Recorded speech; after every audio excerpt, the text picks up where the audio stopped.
So this week I'm not going to have a full show. I'm just going to have an update of a couple of projects that I've got going on.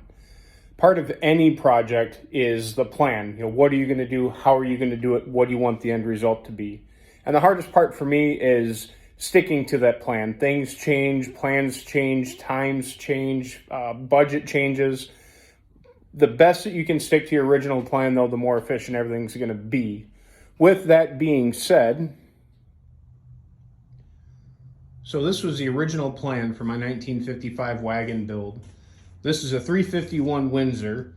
It is bored 60 over, as indicated by some notches on the pistons. And then this is my list of goodies.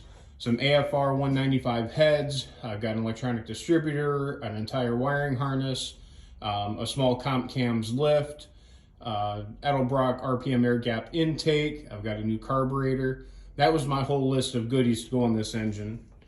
I did have to change my plans a little bit due to a shortened time frame for when I want to have my project done for Power Tour.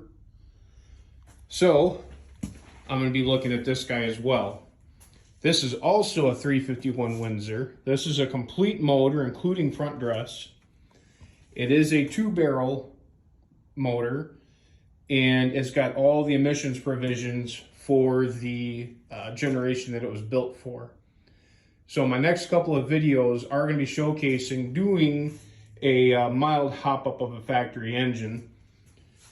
Biggest is going to be my intake manifold here. It's very similar to an intake that I already have on my Fairlane, which is a 302 Ford engine.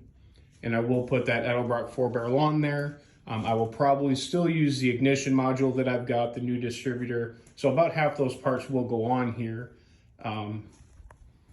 This will be a longer term project. I will use the bigger heads. I will use a bigger intake. And this will most likely find a home in my Fairlane with a 5-speed TKX transmission. So I will show the contrast between, again, doing a mild build on a factory stock motor and then showing what goes into a total rebuild. The other one may end up getting a kick out to 408 cubic inches from the 351. So that's going to be some of the updates that I have. My other big reveal is this guy here. This is my newest project. It's a 1955 Ford Custom Line 2-door. It does still have the original Y-block engine in it, with a 2-barrel carburetor. So the gentleman I got it from has done a lot of work to it. It's got a new fuel tank, new fuel lines, new brake lines. It does run and drive. There is some chatter out of the clutch. There is some play in the front end. It is a 6-volt system, and I'm having trouble finding some of the lighting, but I know there's plenty of online options out there as well. My overall plan for this guy is to do a gasser build, which would be a straight axle lifted up front, big wide racing meets in the back. Keep it street legal. Do like a flat black paint with a maybe a red primer roof. And this one is going to be titled Bad Decisions. And I'll get more into that build as I go. But for right now, that is going to be my little kind of daily tool about driver. So I will have some updates with this as I come and do some maintenance, kind of show you what goes into prepping an older car that you're not quite sure of the history of, and to be in a reliable daily without quite going so far as be a full rebuild or a show car status.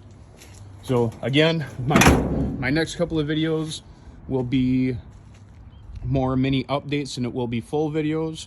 I think with my timeline, I'm going to attempt to do one full video a month and do little updates by the week.